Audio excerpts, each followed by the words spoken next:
de l'erreur, et il est dit, et chaque degré est indépendant. L'explication en est qu'il n'est pas nécessaire que les trois se trouvent ensemble, mais qu'ils peuvent se retrouver les uns et les autres individuellement et en tant que tels. Et puisque le nom de 4 lettres avec les voyelles d'Elohim s'unit toujours au nom Adonai, cela concerne ce qui a été expliqué. Et voici qu'avec cela, les 7e, 8e et 9e difficultés ont été résolues. Toutes les plantes. Nous avons déjà expliqué dans la section sur l'ordre de la Tsilut que puisque Bina est la racine et le principe du jugement, c'est à partir d'elle que se propage la bonté, la miséricorde et le jugement, et c'est à partir d'elle qu'émanèrent les 3 axes, par le secret de Ézed, Din et Riamim, les 3 patriarches Ézed, Géboura et Tiferet, et leurs enfants Nezza, Od et Yesod. Et voici que les branches et les séphirotes sont les 7 jours de l'édifice qui diffèrent par 2 aspects, l'aspect de jugement et l'aspect de miséricorde que toutes possèdent. Vis-à-vis de l'aspect de miséricorde, elles sont appelées plantes car elles croissent toutes grâce aux eaux de miséricorde et au shofar de la bénédiction.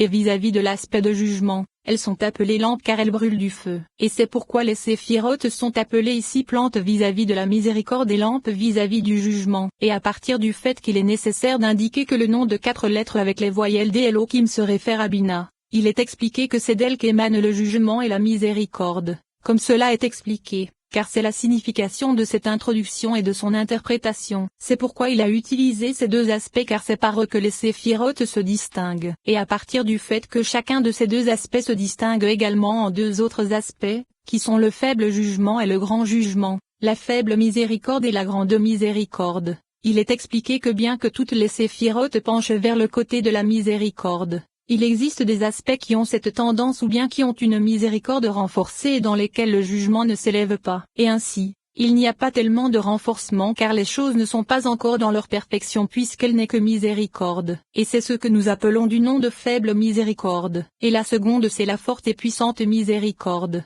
La lumière qui se révèle et le shofar qui augmente jusqu'à ce que les montagnes ruissellent de mou et se Torah. Et c'est ce que nous appelons grande miséricorde. Et lorsque l'une des 2 est absente et que toutes les séphirotes tendent vers le côté du jugement, le jugement augmente mais ne se renforce pas, à Dieu ne plaise, au point de tout détruire. Mais ce jugement secret c'est ce que nous appelons faible jugement. Et lorsque la force de jugement se renforce, que la colère augmente et que le jugement vient à l'existence, comme au temps du déluge, de la destruction du temple ou de toute autre chose semblable, c'est ce que nous appelons grand jugement. Et puisqu'il est prodigué aux séphirotes dans leurs aspects de jugement et de miséricorde, il est dit de ces 4 gouverneurs, toutes brillent et s'échauffent. Explication. Les lampes qui sont les aspects de séphirotes relatifs au jugement brillent vis-à-vis du faible jugement et s'échauffent vis-à-vis du grand jugement qui est un feu ardent, le feu de Géboura et son jugement. Et c'est ce qu'il est dit, brillent et s'échauffent. Vis-à-vis de ces 2 aspects, et vis-à-vis de la miséricorde, il est dit, et elles sont arrosées et bénies, sont arrosées c'est vis-à-vis de l'irrigation nécessaire aux plantes, et c'est la miséricorde mais pas en essence, et vis-à-vis de la grande miséricorde il est dit béni, ce qui est similaire à la bénédiction de l'eau. Et avec cela, la 10e difficulté est résolue, par ce fleuve qui s'écoule. Explication, ces 4 aspects que nous venons d'expliquer et qui sont le faible jugement, le grand jugement, la faible miséricorde et la grande miséricorde, tous sont prodigués à partir de Bina qui est appelé fleuve qui s'écoule, comme cela a été expliqué en de nombreux endroits. Et Bina est désigné par le nom de fleuve car ce nom se réfère à Bina vis-à-vis de l'irrigation, comme cela est connu. Chapitre 9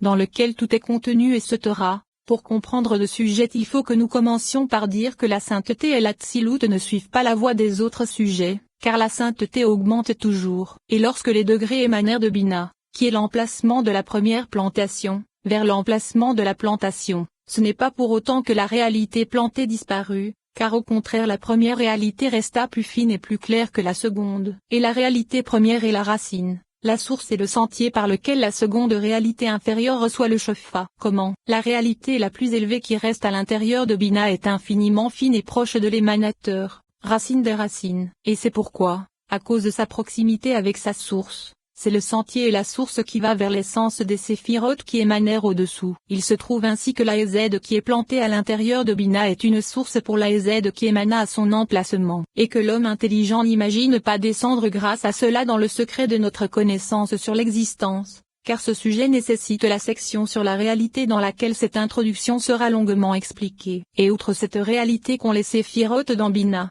elles y possèdent également une autre réalité selon cette introduction. Et bien qu'elle ne soit pas aussi mystérieuse et louable que la première, et qu'elle vint après que les séphirotes eurent émané en bas à leur emplacement, lorsque s'éleva la volonté, bénie soit-elle, les séphirotes s'élevèrent avec elle et s'unirent à l'emplacement d'où elles avaient émané, et elles reçurent là une abondance de chefa et de bénédictions. Et lorsqu'elles revinrent à leur emplacement, la réalité de leur ascension resta là après qu'elles eurent émané en bas, et celle-ci est fine et éminente, mais pas autant que la première réalité. Et la signification en est que la première réalité est infiniment fine parce qu'elle provient de la réalité des séphirotes avant leur émanation, leur révélation et leur condensation. Mais la seconde réalité est la réalité qui provient des séphirotes après l'émanation et la révélation, et cette réalité n'est pas aussi fine que la première. De plus, la première est la réalité qui provient des séphirotes du haut vers le bas au moment de leur émanation, et la seconde est celle qui va de bas en haut après la Tzilut. Et il existe une grande différence car l'une prodigue et l'autre est prodiguée,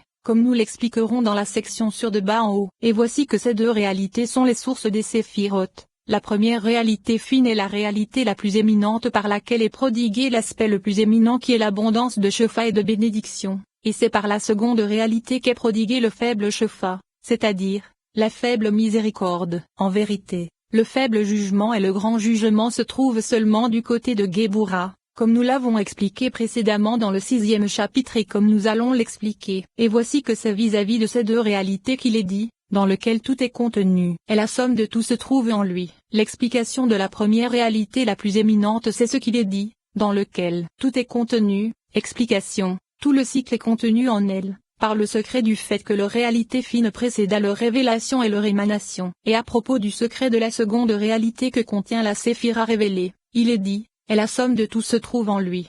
Explication, c'est la contenance des séphirotes après leur émanation, tout se trouve en lui, en haut dans Bina. Et la signification de toute cette introduction c'est que cela vient indiquer le sens du fait que le jugement se trouve dans Bina, car c'est en elle que se trouve la cause du principe de cet enseignement, comme nous l'expliquerons. Et voici que la 11e difficulté a été résolue. Et ce fleuve est appelé mer pour le jardin _.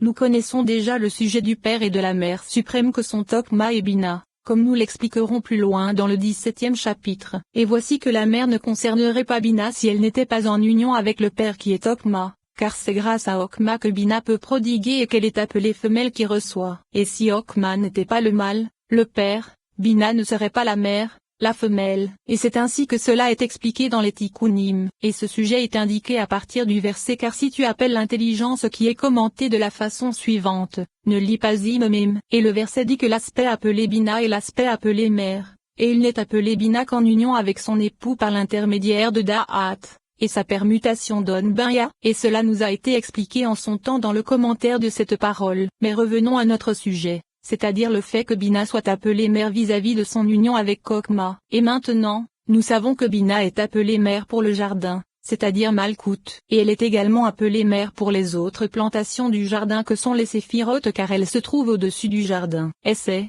mère pour le jardin et se trouve au-dessus du jardin. Et le sens du fait qu'il soit dit mère pour le jardin et non mère pour les 7 séphirotes comme cela serait approprié, c'est que cela vient expliquer le principe de l'union de Bina avec Malkout, afin de résoudre le sujet du nom Adonai Yahvé, comme nous l'expliquerons. Ou bien il est appelé mère pour le jardin veut dire que le jardin désigne l'ensemble des plantations que sont les séphirotes irriguées par elle. Elle est appelée mère vis-à-vis d'elle, et elle réside au-dessus du jardin car alors elle est appelée mère puisqu'elle réside au-dessus d'elle pour les arroser et les nourrir, comme nous l'avons expliqué dans le 6e chapitre. Et se trouve au-dessus du jardin. En vérité il s'agit d'un raccourci, et le sens en est qu'elles sont appelées jardins car il s'agit de l'expression d'une plantation, ce qui s'applique à elles sont arrosées et bénies qui est mentionné plus haut. Car l'Éden s'associe à lui et Sotera, l'explication en est qu'elle est appelée mère parce que l'Éden qui est Tokma s'unit avec elle pour leur prodiguer, et elle ne s'en sépare plus. C'est pourquoi elle est appelée mère, comme nous l'avons expliqué plus haut. C'est pourquoi toutes les sources jaillissent et Sotera. L'intention est d'expliquer pourquoi elle est nécessairement en miséricorde et le côté où les jugements sont suscités et Sotera. Et c'est ce qu'il est dit et c'est pourquoi elle Sotera. Explication, car elle est contenue dans la réalité des séphirotes, comme nous l'avons expliqué. Et de même, il est prodigué à tout à partir d'elle car elle est appelée mère. Et le principe de cela tient à l'union de Okma avec elle, grâce au fait qu'elle est nécessairement en miséricorde, car celles qui sont contenues en elle abondent en bonté et en miséricorde. et elles reçoivent cette bonté et cette miséricorde depuis l'Éden par l'intermédiaire du fleuve, et c'est pourquoi elle est nécessairement en miséricorde car elle reçoit la miséricorde par l'intermédiaire des extrémités qui se trouvent en elle, dans la réalité cachée comme nous l'avons expliqué, et qui sont miséricorde pure, et elle reçoit la miséricorde puis la prodigue nécessairement, et bien que sa nature soit jugement, son principe est miséricorde à cause des trois raisons mentionnées ci-dessus. La première concerne ce que reçoivent les extrémités mystérieuses et fines qui se trouvent au sein de Bina et qui sont l'essence de la miséricorde. La seconde concerne le Shefa de Hokma qui se trouve en elle afin que ses sources reçoivent. Et la troisième concerne ce qu'elle prodigue car elle prodigue aux extrémités révélées qui émanèrent à leur emplacement. Et à propos de ces trois raisons, il est dit, toutes les sources jaillissent, s'écoulent, sont arrosées vers toutes les rives etc. Explication, les sources se remplissent et reçoivent, et elles sont prodiguées de tous côtés à partir de Hokma, par le secret de la miséricorde. Et cette explication impose que les sources ne jaillissent pas et ne s'écoulent pas, c'est-à-dire qu'elles ne sortent pas d'elles et n'arrosent pas de tous côtés. Car sinon il aurait fallu dire arrose toutes les rives etc. Et non sont arrosées avec l'expression du Hitpael, car elles sont arrosées à partir de Hokma, et que l'on ne soit pas troublé du fait qu'il soit dit jaillissent et s'écoulent car l'interprétandon en est qu'elle sort de Hokma vers l'intérieur de Bina, dans l'essence des sources. Ou bien nous dirons que l'expression sont arrosées est semblable à arrose, c'est-à-dire que cela se réfère à ce qui est prodigué à partir d'elle vers les séphirotes, en bas, par l'intermédiaire des sources et des racines cachées en son sein. Et c'est les sources jaillissent, s'écoulent, et les sources ce sont les sources et les réalités cachées, comme nous l'avons expliqué, et ce qui est pour nous la première en est le principe, et y ouvre les portes. Explication, elles l'ouvrent et la remplissent du Shefa de miséricorde, comme le mâle remplit la femelle, et de même, les sources cachées ouvrent Bina avec le Shefa de Hokma qui vient vers elle, et c'est le premier aspect qui est le Shefa de la Hokma qui se trouve en elle. Et à propos de l'autre qui est le Shefa de Rachamim, il est dit, la miséricorde provient de lui. Explication, la miséricorde émane d'elle et est prodiguée grâce à elle aux extrémités inférieures, c'est-à-dire à l'emplacement de leur émanation. Et à propos de l'autre qui est miséricorde dans son essence, car les extrémités et les sources cachées en elle sont miséricorde, il est dit, la miséricorde, point s'ouvre en lui. Explication, en elle-même, dans son essence, c'est la force de miséricorde, et la miséricorde s'ouvre en elle. Et voici qu'il est indiqué que pour ces trois raisons la miséricorde est mère vis-à-vis de ce qu'elle reçoit, mère vis-à-vis d'elle-même, et mère vis-à-vis de ce qu'elle prodigue. C'est pourquoi il est appelé mère et Sotera. Explication, c'est parce qu'elle est la femelle, car il est connu que toute femelle est jugement, par le secret de l'arbre qui s'inverse de bas en haut et renverse sa face pour recevoir. Et cela sera expliqué dans une section indépendante appelée de bas en haut. Et Bina est la femelle vis-à-vis de Hokma à partir du fait qu'elle reçoit d'elle l'existence. Comme nous l'expliquerons, c'est pourquoi il est indiqué que le jugement émane d'elle. Il se trouve ainsi que bien qu'elle soit appelée miséricorde elle ne réside pas en elle car c'est d'elle qu'émane le jugement et Géboura. Et le jugement ne réside pas en elle car elle fait émaner la miséricorde.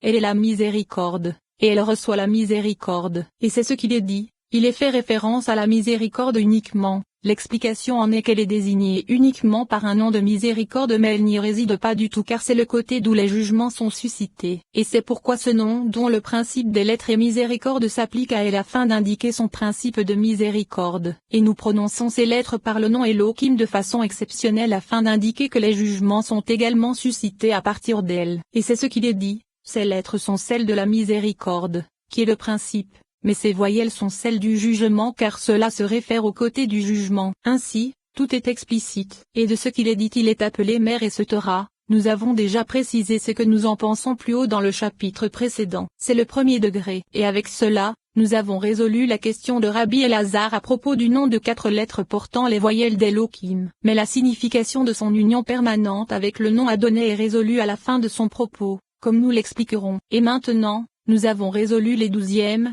13e et 14e difficultés. Second degré, du côté de ce premier degré et Sotera. Explication, c'est du côté de Bina qui est le premier degré du jugement qu'émane le second degré, et c'est Géboura qui est appelé Elohim par ses lettres et par ses voyelles, comme cela est expliqué, et il est précisé dans cette parole, du côté de ce premier degré, et il n'est pas précisément dit du premier degré car le principe de Bina n'est pas jugement, à Dieu ne plaise, comme cela a été expliqué. Mais son principe est miséricorde et c'est de son côté que les jugements sont suscités. C'est pourquoi il est dit du côté qui s'interprète comme de son côté et non en elle-même. Et tout cela est utile en de nombreux endroits. Son commencement provient de Zahir Ampin et Sotera. Explication. Géboura est le commencement de l'émanation de Malkout, comme cela est connu, car Malkout se trouve du côté de Géboura comme cela a été expliqué plus haut dans les sections précédentes et comme cela le sera dans les sections à venir.